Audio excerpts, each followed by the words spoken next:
Guys, congratulations on the movie. Thank you. You know, being here is surreal, so thank you for having us, first of all. I was watching footage yesterday on the kind of the red carpet, which seems like probably the most glamorous red carpet I've ever been at. It's insane. And I was looking at all the actors' faces as they were walking, and almost everyone, even if they had been there before, they look like they're having this surreal moment. Is that what you guys felt when you guys are on this carpet here? Is that what a controlled panic attack is? A surreal moment? Because then yes. Yeah, what does that feel like? It feels like a panic attack that you're having privately. Yeah.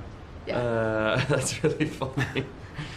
Yeah, no, it's I was actually here 3 or 4 years ago with a film that closed the festival, and I mean, let's be honest. I mean, every Thursday we get that many people together to photograph us. Yeah, right? yeah, wear diamonds. And, yeah, no, it's so surreal. You're kind of like, I can't believe there's this much happening right now. Yeah. Congratulations on this movie, and obviously congratulations on the song. I'm sure everybody's saying the same thing.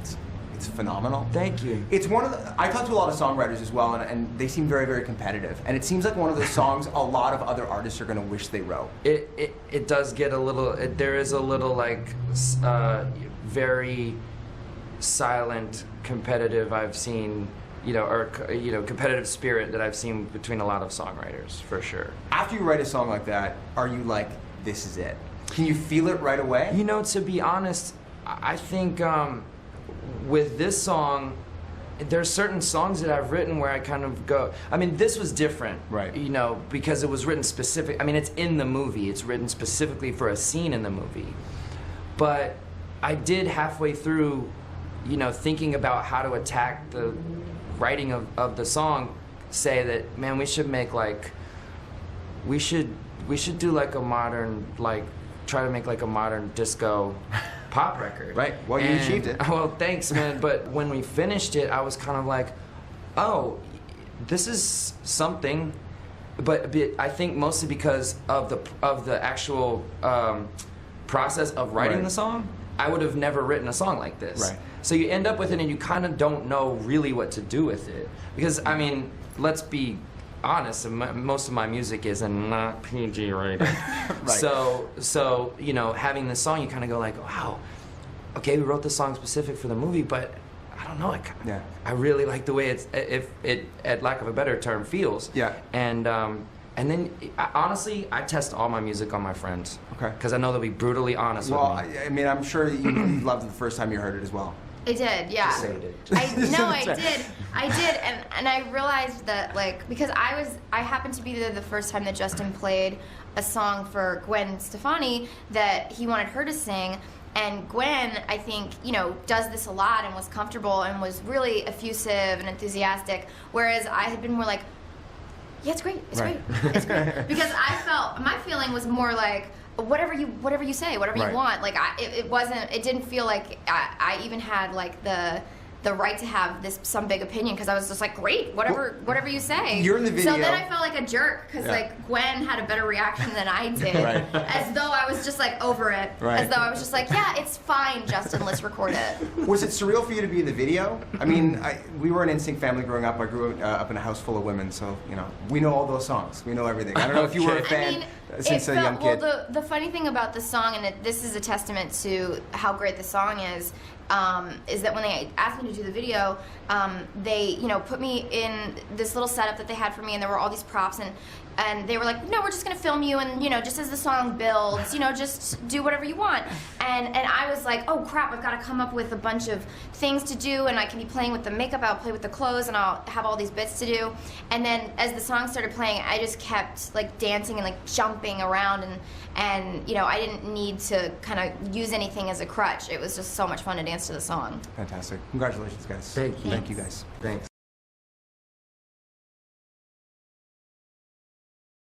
I wanted to quickly run through a few other 90s fads and just see if you guys think they're worthwhile. Should they come back? Okay? Hacky sacks. Absolutely. Those never left, dude. I feel like they're mostly, well, I can't say it. Go find some hippies in a park. I associate hacky sack with like stoners. With stoners. Yeah, me too. You'll be breathing hacky sack. Do you hacky sack? I don't. Well, it's always like, I didn't make the soccer team and I smoke weed. I just play hacky sack. Sorry. Fanny packs. No. Oh, those are fantastic. They need to come back. Yes, Yes, absolutely. we're split here. I'm sorry, as someone who has to wear This is a things that personal- have no pockets Right. all the time, Uh-huh. and I'll always be dealing with the purse. Where's my purse? If it was just, Right. hey, here, it's right here. The pockets for your laugh, man. Please. The first radio interview I ever did in London, they asked me like, what's the biggest style, you know, faux pas? What's the biggest fashion faux pas? And I was like, fanny packs.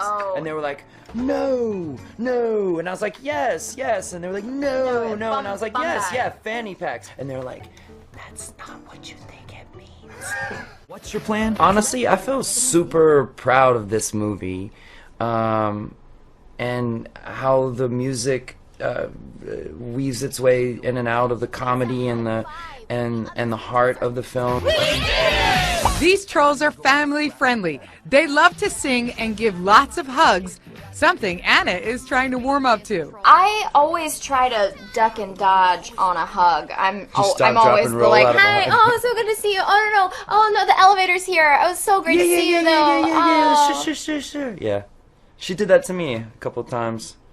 I But then I honestly saw her wouldn't do be it to someone else and I didn't feel so I played a show in London when at the sort of the end of our press tour, and I was joking with her that I was going to bring her up to sing True Colors, and I think I saw true fright.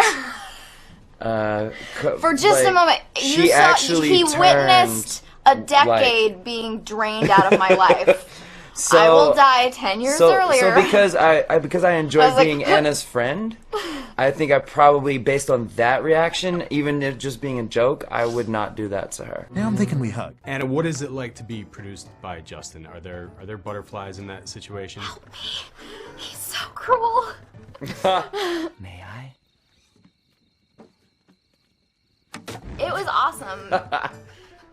It was honestly so great. And I have not, as for the amount of singing that I have done, which is, a lot for an actress, I have never been, like, my vocals have never been produced that specifically. Like, basically, if I'm, on pitch and I'm saying the correct words, that's usually fine. So it was really cool to have specific notes about, certain riffs and stuff that were really helpful. And a friend of mine heard a piece from it and was like, you sound more like you in this than, like, in any of the, like, that's Imperfect or anything. Like, how you sound when That you're makes just me singing. really happy. You tell your friend that makes me really happy, and I'll send her a free pizza. Him a free Him a pizza. free pizza. Him a Wow. free pizza. Pizza on You me. heard it here first. Wow. And I embarrass Anna by saying this, but she could totally put a record out. Oh my God, Justin. Yeah, do it again. Justin. I am overwhelmed. I am blown away. I'm honored. Oh my God. You know what? So much gratitude. Just so grateful. So Hashtag grateful. So grateful. Okay, so I know everyone's asking you a lot of troll questions, so I thought maybe I wouldn't ask anything. Okay.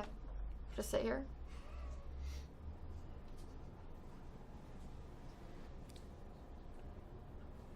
This is awesome. You are very funny.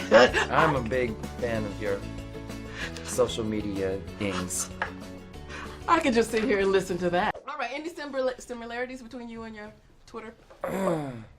Twitter? Oh, See, I'm back in trolls. TT trolls. Yeah, yeah. Timberlake That's trolls. yeah. Not a ton for me. I'm not really the. We're both the we're upbeat. both a little kind of more like branch. my character. I Yeah. You're both like your character. Okay. Yeah. And by the way, I'm in the movie. I know. I'm your. You're my grandmother. Yes. Yes, Yeah. you know that. I've told everybody at the family reunion, and I'm like, you're probably gonna show up. I'm just letting you know. How much is your hair like a troll's hair in the morning? I'm gonna go pretty high on the. In that I can use it as a weapon, very like a troll. Very Yeah. like a 10, a full-fledged 10. Yeah. See, mine just it's attachable, so it doesn't really. It's not really. I would eat it because they're in the movie. It says they're delicious, and I know that the villains are the people eating them, but I'm kind of a villain. You would eat a troll. I would eat a troll. Okay, and what would you do? I would lie and say that I hadn't. Lie about eating a troll. I'm not That's a good sure. I'm not sure. I'm stumped. You stumped. I stumped Justin. My grand. Okay, I got it. All right.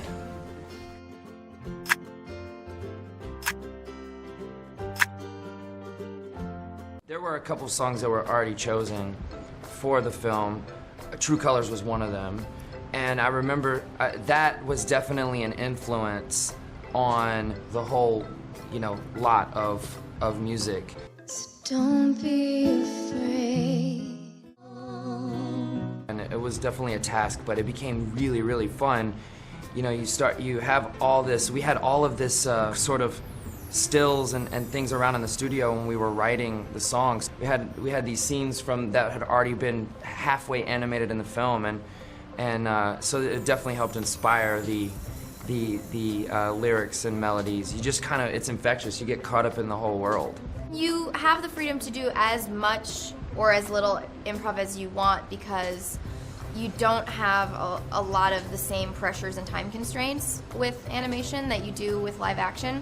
I appreciate that our two directors, Mike and Walt, are all about precision, and they're all about finding the perfect balance of what intonation is going to set up the next person's joke, and what they're really kind of engineers about it, and I love that. But there are still definitely moments where you get to go off on any little tangent that you want.